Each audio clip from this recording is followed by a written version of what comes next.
Diasco Foot, miroir du football de la diaspora congolaise.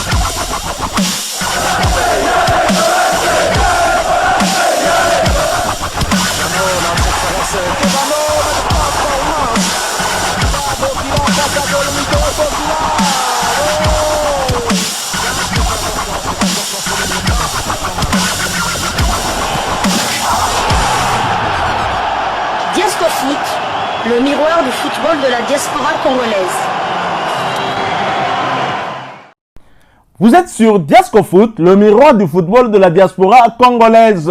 Diasco Foot vous dit bonjour, tout le plaisir est pour nous de vous retrouver, mais surtout de savoir que vous êtes nombreux en train de suivre votre chaîne YouTube dédiée uniquement aux footballeurs de la diaspora congolaise. C'est l'heure de partager avec vous quelques news que nous avons pu récolter pour vous, des news concernant certains de nos internationaux ou des binationaux qui se sont illustrés dans leurs clubs respectifs. Et cela dans le cadre de cette première livraison sportive de ce mardi 7 mai 2024. Une livraison que nous débutons par...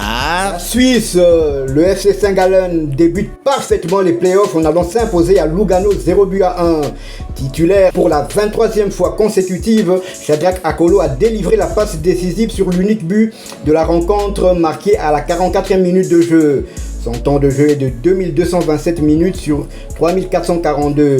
35 matchs joués sur 36, il a marqué 13 buts, toutes compétitions confondues, et délivré 3 passes décisives. Saint-Gallen est 4e avec 53 points. Il compte 15 victoires, 8 nuls, 11 défaites, 54 buts marqués et 44 encaissés. Prochain rendez-vous, Saint-Gallen recevra le Servette FC le dimanche 12 mai. Meshak Elia a remporté son duel face à Jonathan Okita. Victoire des Young Boys de Berne 0-2 au FC Zurich. Okita était titulaire pour la 10e fois consécutive. Il est sorti à la 60e minute de jeu. Son temps de jeu est de 2705 minutes sur 3677. 35 matchs joués sur 38. 11 buts marqués, toutes compétitions confondues, et délivré 2 passes décisives. Zurich est 6e avec 48 points. 12 victoires, 12 nuls et 10 défaites. 44 buts marqués et 37 encaissés. Prochain rendez-vous, ils se déplaceront au FC Winterthur le dimanche 12 mai. Meshak, quant à lui, son temps de jeu est de 3360 minutes sur 4013. 39 matchs joués sur 42. 10 buts marqués et il a délivré 6 passes décisives, toutes compétitions confondues. Les Young Boys de Berne sont premiers avec 68 points grâce à la passe décisive d'Akolo contre Lugano. Donc les Young Boys de Berne ont 8 points d'avance sur le deuxième qui est le Servette FC. Donc les Young Boys comptent 20 victoires cette saison, 8 nuls et 6 défaites, 69 buts marqués et 32 encaissés. Prochain rendez-vous, les Young Boys recevront Lugano le samedi 11 mai. Shadrack Akolo, une fois de plus décisif, hein? Mais est-ce que ce sera suffisant pour que Sébastien Desabre puisse le convoquer au mois de juin prochain? Question mark. Nous quittons la Suisse et nous allons cette fois du côté de la France. En France, où l'on jouait la 32e journée de Ligue 1, championnat français de première division. Un point important chez le 3e de Ligue 1 pour Samuel Moutoussamy et ses coéquipiers dans la course au maintien. En déplacement sur le terrain du stade brestois, le FC Nantes de Samuel Moutoussamy est réparti avec le point du nul dans un match où aucune équipe n'a réussi à trouver la faille. C'est un résultat important qui permet aux Canaries de prendre 4 unités d'avance sur le barragiste titulaire. L'international congolais a dû céder sa place à la 71e minute, portant son temps de jeu à 1119 minutes sur les 2713 minutes possibles. Il aura participé à 24 des 28 matchs avec son club, avec tout de même un but inscrit. Après ce nul, le FC Nantes occupe la 14e place de Ligue 1 avec 33 points, 9 victoires, 6 nuls et 17 défaites, 29 buts inscrits contre 49 encaissés. Et prochain rendez-vous pour les Canaries, ce sera pour le compte de l'avant-dernière journée de Ligue 1. Et les Canaries tenteront de valider leur maintien la semaine prochaine face à Lille. Et ce match aura lieu le dimanche 12 mai 2024 sous le coup de 20h de Kinshasa, 21h de Goma à l'est de la République démocratique du Congo. Restons toujours en Ligue 1 française et toujours pour le compte de cette 32e journée. Arnaud Kalimuendo décisif. Rennes prend 3 points sur la pelouse du FC Metz. Score final, 2 buts contre 3. Titulaire, Arnaud Kalimuendo a disputé l'intégralité du match pour la deuxième fois consécutive. Il s'est illustré en inscrivant un but à la 93e minute. A noter qu'il s'agissait de sa 6e titularisation consécutive également. Arnaud Kalimuendo a porté à 2809 minutes son temps de jeu sur les 4354 minutes possibles et en participé à 40 et 45 matchs avec 15 buts inscrits et une passe décisive délivrée. Et pour rappel, Arnaud Kalimuendo reste bien évidemment éligible pour jouer avec les Léopards de la RDC. Après sa victoire, Rennes occupe la 7e place de Ligue 1 avec 45 points, 12 victoires, 9 nuls et 11 défaites, 51 buts inscrits contre 43 encaissés. Et prochain rendez-vous pour Rennes, ce sera pour le compte de l'avant-dernière journée et la réception du Racing Club de Lens le dimanche 12 mai 2024 sous le coup de 20h heure de Kinshasa, 21h heure de Bunagana à l'est de la République démocratique du Congo. Quittons la Ligue 1 mais pas la France, nous allons du côté de la Ligue 2 où l'on jouait la 36e journée. Maxime Civis de Guingamp et Dylan Batumbisika de Saint-Etienne se sont neutralisés dans un match très prolifique en but. Score final, 2 buts partout. Sur le banc à l'entame de ce match, Dylan Batumbisika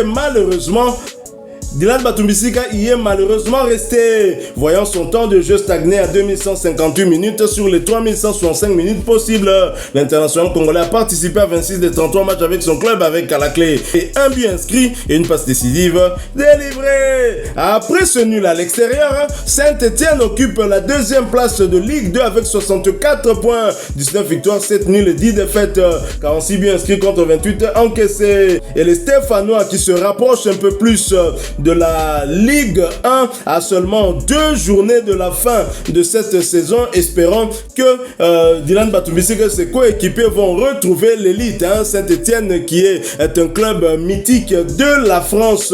Prochain rendez-vous pour Saint-Etienne, ce sera pour le compte de l'avant-dernière journée et la réception de Rodez d'un autre international congolais, Lionel Passinzao. Ce match est prévu pour le vendredi 10 mai 2024 sous le coup de 19h45 heure de Kinshasa, 20h45 heure de Bukavu à l'est de la République démocratique du Congo. Dylan Batumbisika et l'AS Saint-Etienne bien parti pour rejoindre l'élite du football français la saison prochaine et c'est très bien pour les Congolais, pour des internationaux congolais qui dont beaucoup ont joué en 2e division de leur championnat respectif et qui montent en division d'élite.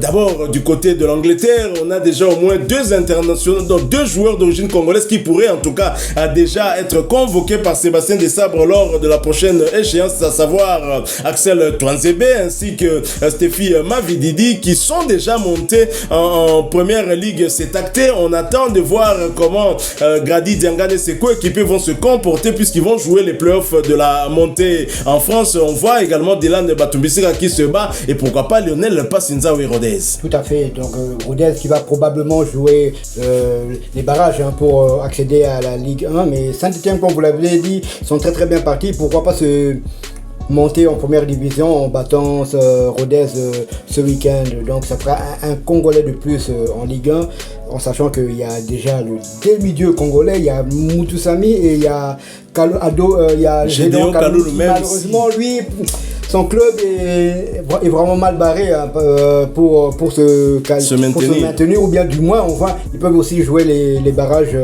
pour rester en première division ou bien descendre à l'échelon inférieur. Donc on souhaite tout le meilleur à Dylan Batumbisika en espérant qu'il va retrouver l'élite du club français. Ça serait bien qu'il y ait notre axe central, 2 joueurs qui jouent en Ligue 1, même si je n'oublie pas Inonga Baka qui joue et évolue du côté de la Tanzanie. Je fais un clin d'œil à Sénépost qui disait que les Léopards avaient des joueurs de seconde zone. Je ne sais pas si Leicester est une équipe de seconde zone, même si Leicester a été renvoyé en Championship deuxième division anglaise, mais Leicester qui retrouve l'élite anglaise seulement après une saison, je crois que c'est un exploit. Et Stéphie Mavididi a largement contribué justement à ce retour de Leicester en première division. Stéphie Mavididi qui doit être le deuxième meilleur buteur du club derrière Vardy, je pense, si ma mémoire ne me trahit pas. Donc Dylan Batoumissika, félicitations, même s'il n'a pas joué ce match, mais il est bien parti en tout cas pour évoluer la saison prochaine en Ligue 1. C'est tout le bien que nous lui souhaitons. Voilà, nous sommes arrivés à la fin de cette première livraison sportive de ce mardi 7 mai 2024. Si vous l'avez aimé, laissez-nous un maximum de j'aime. Merci de partager avec nous en commentaire votre point de vue. Vous êtes nouveau sur cette chaîne Diasco Foot parce que nous sommes le miroir du football de la diaspora congolaise. Eh bien, abonnez-vous et n'oubliez pas d'activer la petite cloche de notification